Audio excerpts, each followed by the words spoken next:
자, 오늘 계속해서 창세기 말씀 가지고 함께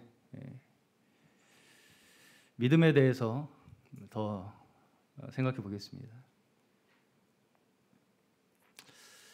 자, 우리가 이제까지 지금 이제 창세기의 아브라함의 이야기를 거의 지금 3개월째 나누고 있습니다. 11장에서부터 시작되는 아브라함의 이야기입니다. 자, 우리가 아브라함이라는 이름을 들으면 여러 가지 떠오르는 이미지들이 있죠. 아브라함 하면 첫 번째 딱 생각나는 게 뭔가요? 믿음, 그렇죠. 그리고 또 복의 근원이 될지라, 복의 근원. 또 부르심, 그렇죠. 하나님께서 부르셔서 갈대아 우르에서 나오는 그런 아브라함, 택하심, 그리고 생명, 그렇죠. 이러한 이제 여러 가지 이미지들. 그리고 이제 저번 주에는 무엇을 배웠습니까? 우리가 소돔과 고모라에서 구원과 심판. 구원과 심판이 어떻게 이루어지는가? 이런 한 부분들까지도 아브라함의 이야기 속에 다 이렇게 담겨져서 다루어지고 있는 것을 우리가 계속해서 나누고 있죠. 사실은 그래서 아브라함의 이야기에서부터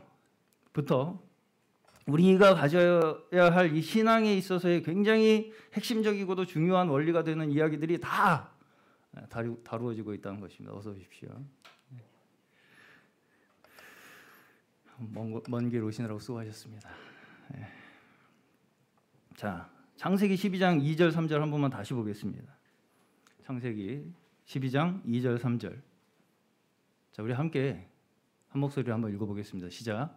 내가 너로 큰 민족이 되게 하고 너에게 복을 주어서 내가 크게 이름을 떨치게 하겠다.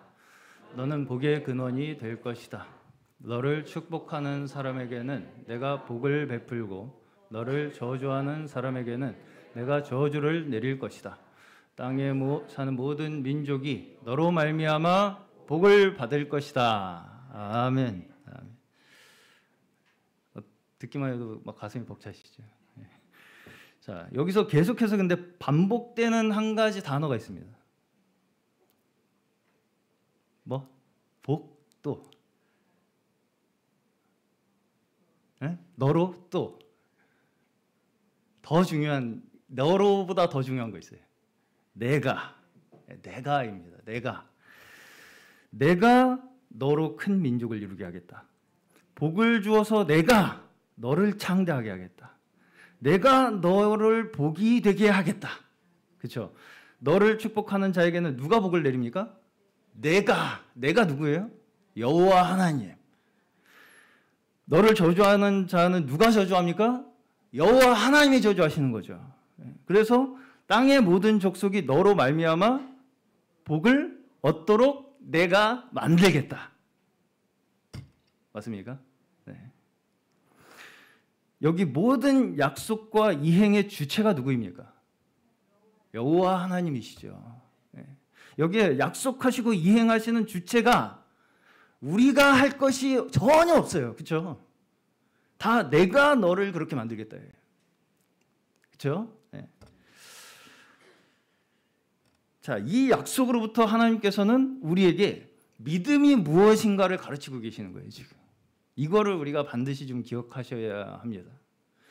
이 약속이 우리에게 믿음을 가르치고 계시는 것이다. 네. 자, 근데 문제가 뭐냐면 많은 사람들이 이 약속의 말씀조차 우리가 어떻게 받아들이려고 하냐면 우리가 믿어야 할 하나님의 약속의 말씀이 아니라 조건이나 명분으로 삼으려고 한다는 거예요. 좀 어렵죠? 제가 쉽게 말씀을 드려보면, 자, 여기서 큰 민족을 이루시는 주체가 누구예요? 여호와 하나님이시잖아요. 근데 우리는 어떻게 받아들이냐면 내가 창대하게 만들어야 된다고 생각을 해요. 내가 창대하게 만들어서 하나님께 증명을 하면 내 보이겠다. 내가. 나를 축복하는 사람에게 누가 복을 줘요? 여호와 하나님 복을 주시는데 우리는 나를 축복하는 사람은 내가 복을 주는 것처럼 생각한다고요. 나한테 잘못한 사람은 내가 저주하는 것처럼 생각한다고요. 무슨 말씀인지 가십니까? 예. 이 말씀을 주체를 자꾸 나에다가 끌어당긴다고요. 우리는. 그래서 이 말씀을 약속의 말씀이 믿어야 할 약속의 말씀이 아니라 조건과 명분. 내가 사람들에게 내세울 내 명분. 내가 다른 사람보다 더 특별하게 보일 내 조건으로 자꾸 만들려고 한다는 것입니다. 이게 우리가 이제 이러한 말씀을 들을 때에 우리가 빠질 수 있는 함정이라는 거예요. 그렇죠? 그러면서 이제 우리는 어떻게 생각해요? 나한테 너 잘못하면 너 저주받아. 너 나한테 잘해. 그러니까 앞으로 그래야지 너 복받아. 그렇죠? 그러면서 그것이 꼭 자기가 믿음이 좋다는 어떤 증명으로 삼으려고 한다고요. 자, 우리가 물론 하나님의 자녀라고 하는 우리의 정체성은 필요합니다. 내가 하나님의 자녀다라는 우리 정체성은 필요해요. 자, 그럼에도 불구하고 그 정체성이 누구로부터 말미암았다고요? 여호와 하나님으로부터 말미암았다고요. 예. 내가 만들어내는 내 조건, 내가 만들어내는 내 명분에 의해서 내가 하나님의 자녀라는 정체성을 얻어지는 게 아니라, 그렇죠? 예. 그런 식으로 우리가 믿음이라는 걸 생각하고 내가 하나님의 자녀라는 정체성을 얻고자 하는 것은 성경과는 전혀 상관이 없는 생각입니다. 다시 말해서 믿음이라는 것이 우리는 쉽게 어떻게 생각하냐면 나 이런 사람이야, 나 믿는 사람이야, 나 그런 식으로 생각을 하기가 쉽다고요, 우리가. 그러나 성경에서 말씀하는 믿음은 나 이런 사람이야 라고 하는 자기 확신에서 오는 것이 아니라는 것입니다. 아니에요. 그렇죠? 아브라함이 자기 확신이 있습니까 지금? 네. 자, 우리가 아브라함에 대해서 믿음의 조상이라고 얘기할 때 흔히 아브라함같이 위대한 영도자, 그렇죠? 아브라함같이 우리하고는 차원이 다른 믿음을 가진 어떤 그러한 위대한 믿음이 아브라함이 믿음의 조상이 된 이유라고 생각하기가 쉽습니다. 흔히 그렇게 생각을 많이 해요. 근데 이것이 우리가 빠지기 쉬운 함정이라는 거예요. 아브라함처럼 믿음이 좋아야지 축복받는다라던가, 모세처럼 뭔가 날 때부터 태생부터 다른 사람하고 달라가지고 그렇게 택함을 받았다라고 하는 어떤 조건들을 가지고 나를 비교를 해요. 그렇죠? 근데 이런 생각들이 사실 어디서 많이 써먹는 수법이냐면, 어디서 많이 써먹겠습니까? 이단 교주들이 많이 써먹는 수법입니다. 성경의 어떤 특정한 인물의 조건에 내 조건과의 유사성을 거기다 끼워 맞춰요. 이 사람 봐, 나랑 비슷하지? 그러니까 내가 이 사람이야. 나 아브라함이랑 비슷하지 보니까. 여러 가지 조건들을 이렇게 쭉 대충 껴 맞춰요. 그걸 껴 맞춰갖고 내가 보니까 내가 아브라함이네, 내가 모세네, 내가 에스겔이고, 내가 이사야고, 내가 엘리야네 라는 식으로 내가 태생부터 다윗이나 모세처럼 하나님이 큰 종으로 쓰임받기로 선택된 자니까 내가 아주 특별한 사람이야. 나는 아주 그런 특별한 조건과 특별한 능력을 부여받은 사람이야 라는 식의 억지 논리를 주장해서, 그렇죠? 교주가 되죠. 그 사람이 중심이 된다고요. 자, 그럼에도 불구하고 결론부터 말씀드린다면 성경에서는 단 한 사람을 제외하고는 어느 누구도 우리에게 위인으로 소개해서 그 사람을 본받도록 소개되는 일이 있겠습니까? 없겠습니까? 없습니다.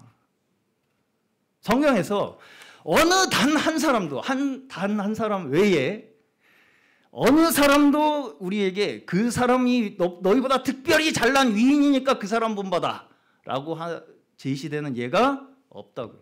그러면 그 단 한 사람 누구겠습니까? 예수 그리스도시죠.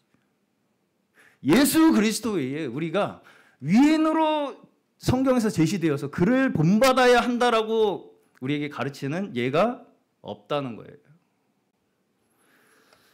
아무리 훌륭한 위인이라 할지라도 하나님이 엄청나게 크게 쓰신 인물이라 할지라도 하나님께서는 그를 통해서 우리에게 주시고자 하는 구원의 은혜와 믿음의 축복을 우리에게 가르치려고 하시는 것이지, 그 사람에게만 있는 어떤 특별한 자격을 우리에게도 너도 이렇게 돼야 돼, 너도 그 사람이 가지고 있는 조건이 있는가를 한번 확인해봐 너도 라고 하는 식으로, 그런 목적으로 우리에게 주어지는 예가 단 한 건도 없다. 무슨 말씀인지 가시죠? 예, 가십니까? 네. 자, 왜 우리가 그러면 이런 식의 생각을 자꾸 가지게 되겠습니까? 왜 자꾸 어떤 특별한 사람을 내가 본받아야 될 것처럼 성경을 읽게 될까요? 왜냐하면 자꾸 내가 택함 받았다는 근거를 어디다 두고 싶어서예요? 나에게. 내가 다른 사람보다 조금 더 특별한 조건, 내가 갖고 있는, 내가 갖고 있었던 조금 다른 사람보다 남다른 경험, 느낌, 깨달음, 이런 것 때문에 내가 택함을 받았다고 하는 차별의식을 가지고 싶기 때문입니다. 그래서 자꾸 특별한 걸 찾는 거예요. 성경에서 특별한 거. 내가 이걸 해서 내가 어떻게 돼야 되겠다, 내가 저걸 해서 어떻게 돼야 되겠다, 이 명분과 조건을 자꾸 찾으려고 하는 게 인간의 본능이라는 것입니다. 자, 그리고 이 생각이 발전돼서 교회를 조건으로 만듭니다. 이렇게 하면 축복받는다, 저렇게 하면 축복받는다. 그리고 어떤 특별한 조건을 가진 사람이 특별히 쓰임받는 영적인 사람이라더라. 이런 조건이나 명분이 다 여기에서 비롯된 오해이고 시험입니다. 말씀 한 구절 더 보겠습니다. 고린도전서 1장 26절에서 31절입니다. 제가 읽겠습니다. 형제들아, 너희를 부르심을 보라. 육체를 따라 지혜로운 자가 많지 아니하며 능한 자가 많지 아니하며 문벌 좋은 자가 많지 아니하도다. 그러나 하나님께서 세상에 미련한 것들을 택하사 지혜 있는 자들을 부끄럽게 하려 하시고 세상에 약한 것들을 택하사 강한 것들을 부끄럽게 하려 하시며, 하나님께서는 세상에 비천한 것들과 멸시받는 것들을 택하셨으니 곧 잘났다고 하는 것들을 없애시려고 아무것도 아닌 것들을 택하셨습니다. 이리하여 아무도 하나님 앞에서는 자랑하지 못하게 하시려는 것입니다. 그러나 여러분은 하나님의 자녀로서 그리스도 예수 안에 있습니다. 그는 우리에게 하나님으로부터 오는 지혜가 되시며 의와 거룩함과 구원이 되셨습니다. 그것은 성경에 기록되어 있는 바 누구든지 자랑하려거든 주님을 자랑하여라 한 대로 되게 하려는 것입니다. 할렐루야. 자, 이런 오해가 가져오는 문제가 무엇입니까? 거기에 자기의 지혜나 내 능력으로부터 나오는 자랑이 있게 된다는 거예요. 문제는, 그렇죠? 네. 택함받은 것에 대한 근거를 내 공로에 두게 되는 문제가 여기에 있게 되는 것입니다. 이 오해가 만들어내는 것들이. 그리고 이러한 신앙적 오해는 결국 우리에게 뭘 남깁니까? 왜 우리는 아브라함처럼 못 되는가? 왜 나는 엘리야의 능력이나 모세의 그러한 탁월한 지도력을 갖추지 못했는가? 이런 좌절이 사실은 더 많은 신자들이 겪는 신앙상의 고민들입니다. 그래서 나는 안 되는가 봐, 나는 틀렸나 봐, 그래서 나는 그냥 모세 같은 목사님이나 따라다니는 것이 내 팔짱가 봐 라는 생각으로 신앙생활하다가 어떻게 돼요? 어쩌다가 정명석이나 죄송합니다. 네, 이만땡 이런 사람들 만나면 내가 바로 그니라 이러죠. 이런 사람들은, 그렇죠? 내가 바로 네가 찾는 그니라. 그러면 거기에 홀딱 넘어가요. 그렇죠? 이 아브라함을 위인으로 생각하는 위험이 어디까지 가요? 정명석이나 정명땡이나 이만땡 같은 사람이 내가 네가 찾는 바로 그니라라고 하면 그걸로 넘어가는 원인을 만든다고요. 제공을 한다고요. 사실은 초대교회에서부터 교회를 괴롭혀온 것은 믿지 않는 불신자들이 아니었습니다. 하나님의 은혜가 있어야 할 자리에 사람의 열심이나 사람의 조건이나 사람의 능력으로 대체하려는 것들이 초대교회를 공격하던 것들이었어요. 자, 물론 우리는 열심히 있어야 하고 우리는 능력이 있어야 합니다. 그럼에도 불구하고 그것이 우리가 선택된 근거가 될 수 있다 없다? 없다. 내 열심이, 내 능력이,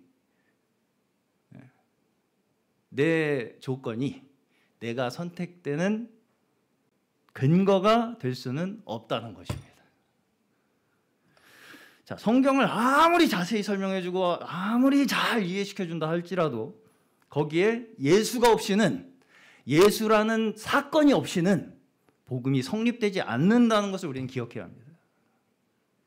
자, 다시 말해서 우리의 가장 큰 시험은 뭐냐면 복음을 어떤 능력이나 축복을 열심히 가르치면서도 정작 예수는 어느새 예수라는 사건은 뒷전으로 밀려나게 되는 것이 우리의 가장 큰 시험입니다.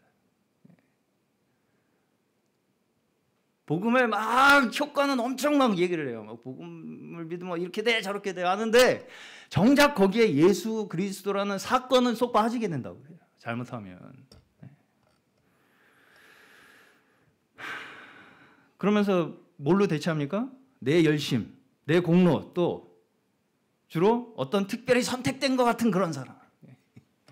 자, 그런 걸로 조건으로 대체를 하려고 한다고요. 사람이. 뭐를 대체해요? 예수 그리스도를.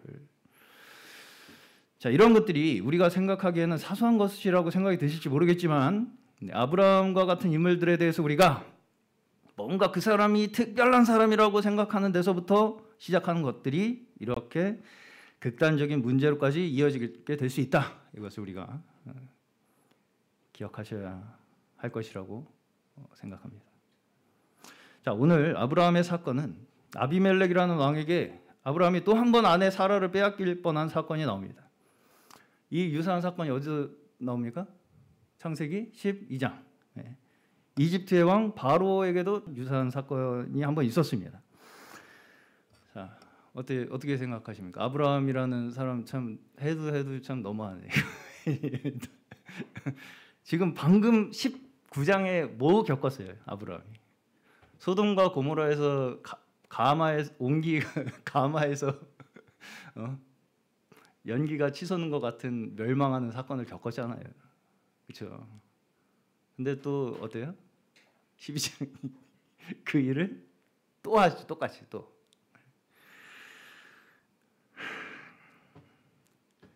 이런 걸 보면 어때요? 아브라함이 우리보다 특별한 점이 있어 보입니까? 없어 보입니까?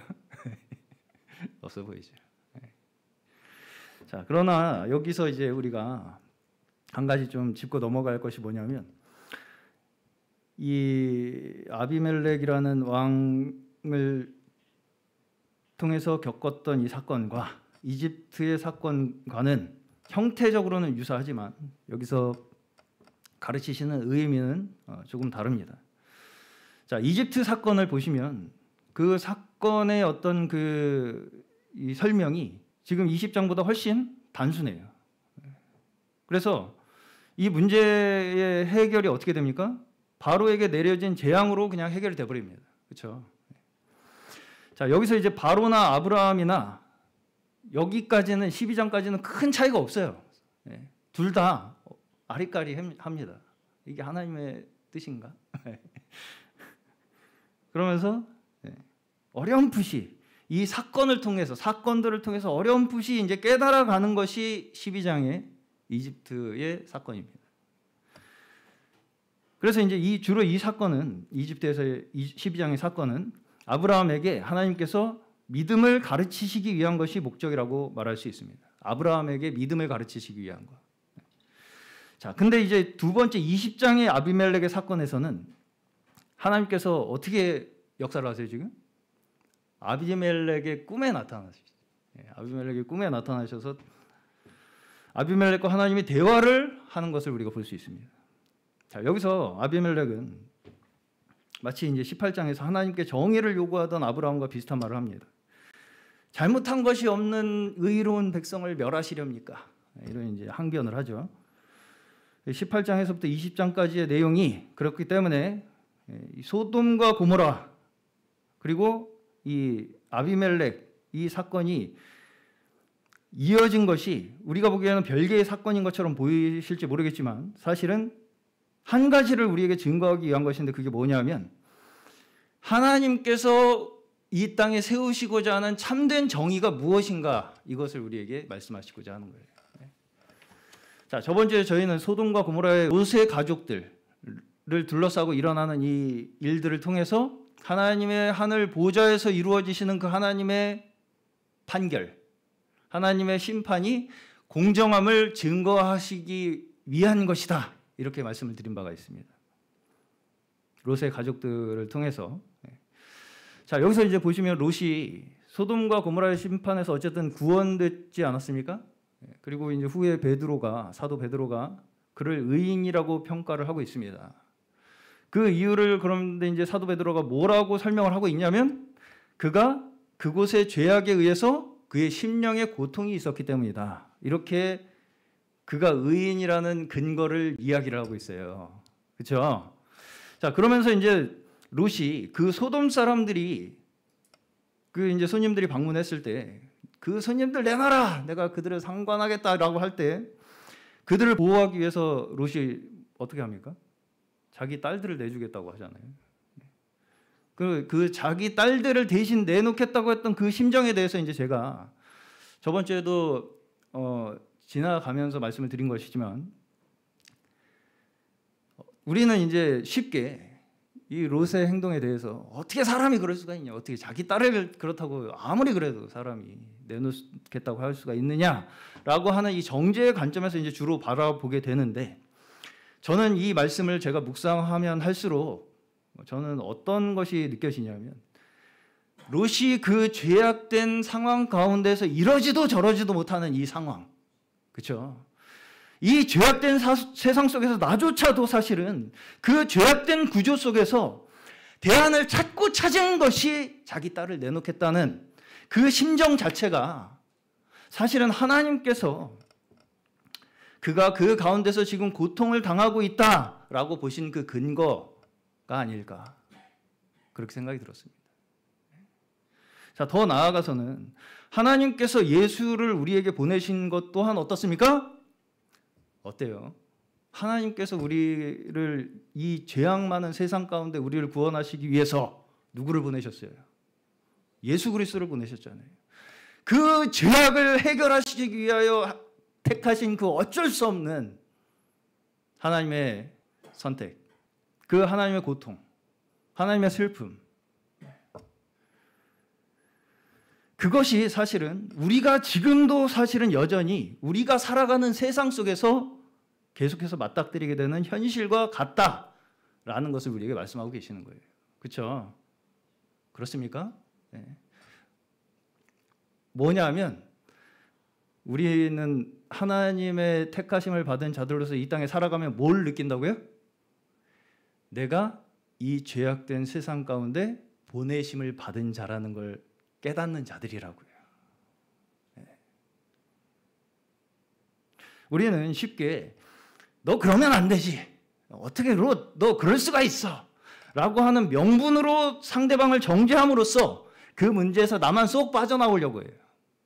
그런 식으로 우리는 이 문제를 해결하려고 하는 작전을 씁니다.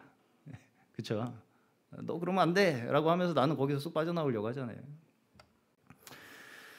자, 그럼에도 불구하고 우리는 여전히 어때요? 그런 세상 속에서 살고 있습니다. 그걸 우리가 인정하지 않으면 오히려 어떻게 된다고요? 내가 내 문제를 스스로 해결할 수 있다고 하는 착각에서 우리가 헤어나오지 못하게 된다고요. 네. 내가 이 죄악된 세상 속에서 나도 살고 있다는 그 인식을 가지고 있지 않으면 나는 아니야. 너 왜 그래? 라고 하는 태도로 나를 자꾸 발라내려고 하면 나를 거기서 결국은 그것은 어떤 얘기라고요? 그 문제를 내가 해결하겠다는 얘기가 된다고요. 지금 아비멜렉의 사건에서 겉으로 봤을 때 문제 원인 제공자는 누구예요? 아브라함이잖아요. 그래서 이제 아브라함은 하나님께 자신의 정당성을 주장하죠. 그렇죠? 근데 총체적으로 봤을 때 여기서 자기 의의를 자랑할 수 있는 사람이 있습니까? 없죠. 왜인가요? 왜 그래요? 다 우리가 똑같이 죄악된 인생 가운데 살고 있기 때문입니다. 그렇죠? 이게 인정이 안 돼요. 잘 우리가. 나는 아니고 싶거든. 사실 아브라함의 모든 사건들은 이것을 우리에게 증명하고 있는 거예요. 어떤 때는 아비멜렉과 같은 세상 사람이 더 바른 말을 하는 것처럼 들릴 때가 있습니다. 더 예의도 발라요. 더 이치도 잘 따지고요. 그럼에도 불구하고 그것이 하나님 앞에서가 아니면 어떻다고요? 사실은 죄악의 범주 내에서 일어나는 대동소이한 일이라는 것입니다. 로마서 5장 13절 14절 잠시 보겠습니다. 로마서 5장 13절 14절. 율법이 있기 전에도 죄가 세상에 있었으나 율법이 없을 때에는 죄가 죄로 여겨지지 않았습니다. 그러나 아담 시대로부터 모세 시대에 이르기까지는 아담의 범죄와 같은 죄를 짓지 않은 사람들까지도 죽음의 지배를 받았습니다. 아담은 장차 오실 분의 모형이었습니다. 아멘. 자, 무슨 말씀이에요? 죄가 죄인지 모른다고 해서 결과가 다르다 같다? 같다. 죄는 죄 그 자체로 죽음이라는 영역 안에 있다는 거예요. 그걸 내가 죄인지 아닌지를 알고 모르고가 그 차이를 발생시키는 것이 아니라 이미 우리는 다 죄 가운데 있기 때문에 무슨 말씀인지 가시죠? 우리는 그냥 타락한 상태라고요. 그냥 다 누구나 너나 할 것 없이. 그렇기 때문에 우리는 모두가 다 어떤 세력 안에 있다고요 지금? 죽음의 세력 가운데 있다고요. 그럼 뭐가 중요합니까? 그것에서 구원해 주시는 하나님의 은혜를 아는 것이 중요하다고요. 내가 그거를 옳고 그른가를 잘 따져서 내가 빠져나갈 수 있다 없다? 없다. 뭘 알아야 된다? 구원하시는 하나님의 은혜. 그래서 제가 오늘 말씀을 세기를 만드시는 주. 그렇죠? 우리가 생각하는 옳고 그름이라는 것이 우리가 이제까지 추구했던 길이잖아요. 근데 세길은 뭐예요? 은혜의 길이잖아요. 구원의 길이잖아요. 내가 아무리 내가 스스로 나를 옳고 그름으로 따져가지고 내 목숨을 건져보겠다고 발버둥을 쳐도 못 구한다고요. 그걸 말씀하시는 것입니다. 그러면서 이제 아비멜렉에게 아브라함이 누구인가를 말씀합니다. 누구라고 말씀해요? 그는 선지자다. 그가 너를 위해 기도하면 너는 살 것이다. 이렇게 아비멜렉에게 하나님께서 말씀을 해요. 아브라함이 선지자처럼 보여요? 아비멜렉보다 똑똑합니까? 더 지혜가 있습니까? 아비멜렉보다 더 원리 원칙 잘 따집니까? 그 중에 하나라도 해당되는 게 있습니까? 없습니까? 없어요. 그렇죠? 지금 여기서 아브라함이 선지자인 것은 단 한 가지 뭐가 이유예요? 하나님께서 그의 인생을 인도하시고 보호하시고 하나님의 역사를 나타내고 계시기 때문에 그가 선지자인 거예요. 하나님께서 그 삶 가운데 일으키시는 그 사건이 그를 선지자로 만드시는 것이지 그가 똑똑하고 상황 파악을 잘하고 옳고 그름을 잘 따져서 그가 선지자가 아니라고요. 그렇죠? 그렇죠? 네. 그를 통해 축복의 통로로 삼으시겠다는 거죠. 아브라함이 잘나서가 아니라 내가 너를 통해서 내 축복을 어디에? 이 모든 민족의 복의 근원으로 삼겠다 너를. 그렇죠? 아브라함은 영웅도 아니고 위인도 아닙니다.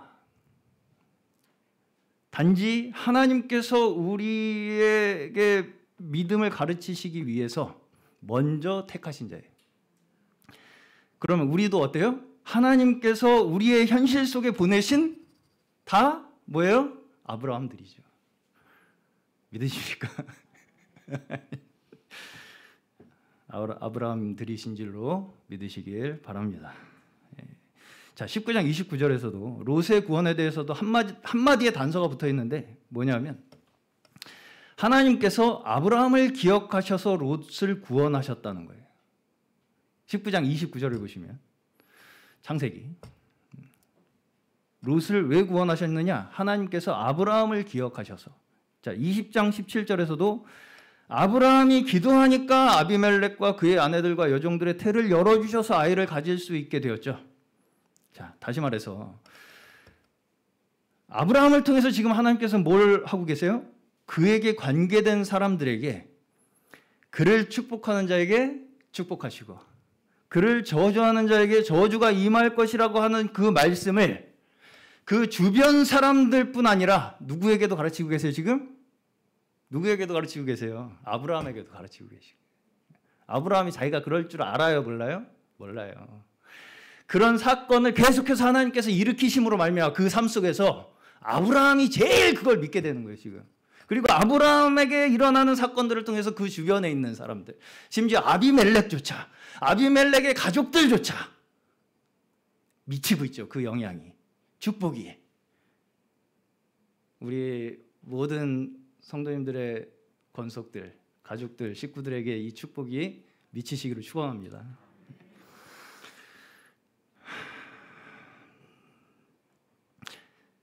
아브라함에게 자신의 신분을 가르치고 계시는 거예요. 그래서 네가 어떤 사람인지 내가 가르쳐줄게.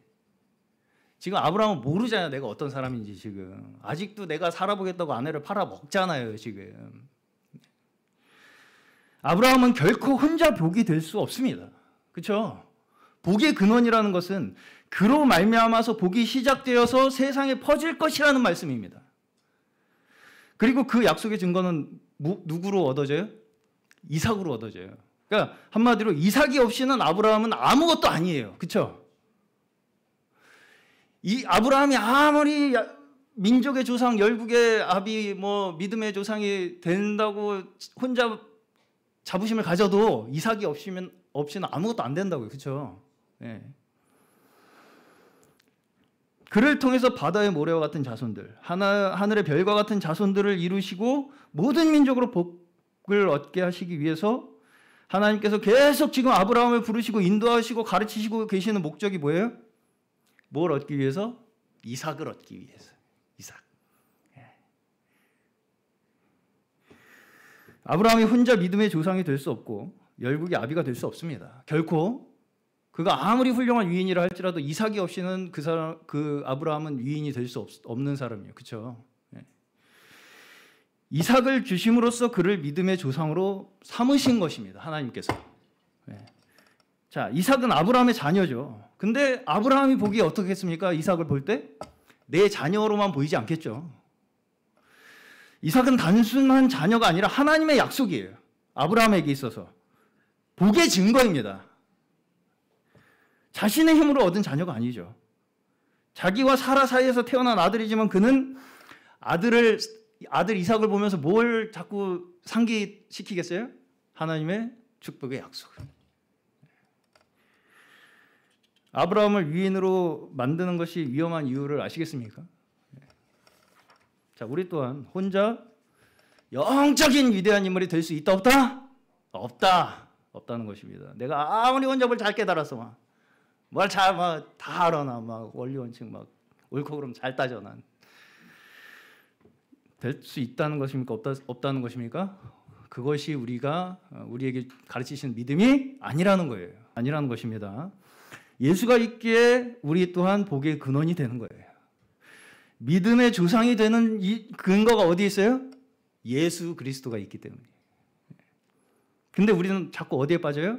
예수를 내가 내 힘으로 만들어내려는 시험에 빠진다고. 이렇게 하면 저렇게 하면 잘나면 똑똑하면 내가 잘 깨달으면 예수가 내 것이 되겠지 라고 하는 예수를 내 힘으로 내가 만들어내려고 하는 시험에 빠진다는 것입니다. 아브라함이 이스마엘을 낳았듯이. 자, 그럼에도 불구하고 예수님은 그러한 자들에게 필요하지 않다고 말씀합니다. 건강한 자에는 쓸데없고 병든 자에게라야 쓸데있느니라. 의인을 위해 오신 것이 아니라 누구를 위해 오셨습니까? 죄인들을 위해 오셨습니다. 아브라함도 지금 죄의 굴레 속에서 그 어찌할 바 모르는 그 처지 속에서 여전히 허우적대고 있죠. 그렇죠? 헤매고 있잖아요. 지금 아직도 아브라함조차도. 그럼에도 불구하고 지금 그가 믿음의 조상으로서 또 하나님의 사람으로서 선지자로서 그 역할을 가질 수 있는 이유가 뭐예요?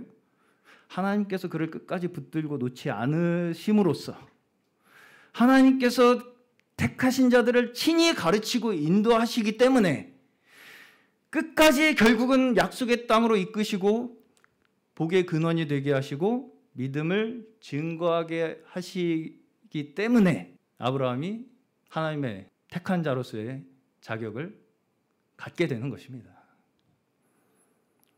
그렇죠? 이것이 이삭을 주시기 전에 아브라함을 가르치시는 이유예요. 이삭을 주시기 전에 그렇게 아브라함을 가르치시는 거예요, 지금. 그리고 또한 그 아브라함을 통해서 지금 우리에게 가르치시는 믿음 또한 아브라함의 믿음인 줄로 믿습니다. 내 행위의 옳고 그름에 의한 것이 아니라 오직 하나님께서 택한 자들은 그 인생 속에서 하나님께서 직접 가르치신다는 것이 우리 택함 받은 자들의 믿음인 줄로 믿습니다. 오히려 하나님의 은혜의 구원은 우리가 죄악의 굴레 속에서 헤어나오지 못하고 있다고 하는 그 진퇴양난의 그 상황 속에서 절체절명의 상황 속에서 나 스스로는 이 상황에서 빠져나올 수 없다고 하는 그 우리의 무능함과 죄악됨과 연약함을 인정하는 데서부터 시작된다는 거예요. 이것이 예수의 생명을 우리에게 주셔서 우리를 통해서 이어가시는 생명의 축복에 대한 약속입니다. 예수의 생명을 우리에게 주셔서 그 생명을 누구를 통해서 계속 이어가세요? 우리를 통해서. 그렇죠? 네. 우리 자체가 뭐라고요? 그래서 결국 약속의 증거라고요. 약속의 증거가 되시기를 축원합니다. 그리고 우리가 은혜의 영광이라는 것입니다. 우리의 삶 자체가. 우리는 우리가 만들어낸 결과물을 증거로 사는 자들이 아니에요. 내가 만들어낸 결과물을 근거로 사는 자들이 아니라고요. 하나님께서 약속하신 생명이 우리의 증거입니다. 우리의 믿음의 증거는 하나님의 약속이 이미 우리가 얻은 축복의 증거입니다. 자, 다시 우리가 증거라고 하면 내가 이미 뭔가 가진 걸 증거로 삼잖아요. 근데 우리의 증거는 하나님이 우리에게 하신 약속이 우리의 믿음의 증거가 된다. 그래서 하나님의 은혜의 법칙은 우리의 인과 법칙을 초월합니다. 우리의 원인과 결과의 법칙을 초월해요. 우리는 자꾸 지금 당장 내 눈으로 어떤 결과를 확인하는 것으로 문제를 해결하려고 합니다.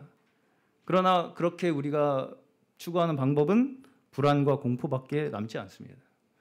아무리 우리 스스로의 지식과 능력으로 우리가 노력한다고 해도 그 불안은 절대로 해소되지가 않아요. 그러나 하나님의 정의는 우리가 따지는 옳고 그름에 의해서 이루어지는 것이 아니라는 것을 기억하시기 바랍니다. 오직 하나님께서 보내신 예수 그리스도만이 우리의 구원이심을 믿는 저희 되시기를 바랍니다. 예수 그리스도의 십자가의 은혜만이 우리의 정의를 이루시고 공의를 우리로 말미암아 행하게 하시고 우리에게 생명을 주시는 은혜의 사건임을 믿으시기 바랍니다. 하나님의 생명을 주시기 위해서 예수께서 죽는 방법밖에 없다는 것을 가르치시는 것이 우리에게 허락하시는 믿음이에요, 지금. 그렇기 때문에 이 믿음이 누구로만 확인이 된다고요? 예수로만 확인이 된다고요. 예수로만. 그 어떤 다른 것으로 확인이 될 수가 없어요. 그리고 또한 우리를 통해서 계속해서 생명을 이어가심으로 말미암아 그 축복을 증거하시는 거라고요. 그렇죠? 우리로 말미암아서 계속 그 생명의 결과들이 나타남으로 하나님께서는 약속을 계속해서 증거해 나가신다고요. 자, 오늘 저희가 나눌 성찬식은 바로 이것을 기념하는 것입니다. 구원의 근거가 오직 예수에게 있음을 기억하도록 하는 거예요. 우리를 구원하신 하나님께서 주신 약속의 증거, 믿음의 시작, 믿음의 완성이 오직 예수 안에 있음을 기억하도록 하는 것이 이 성찬의 의미이며 우리가 끝까지 붙들고 나아가야 할 우리의 믿음의 삶인 줄로 믿습니다.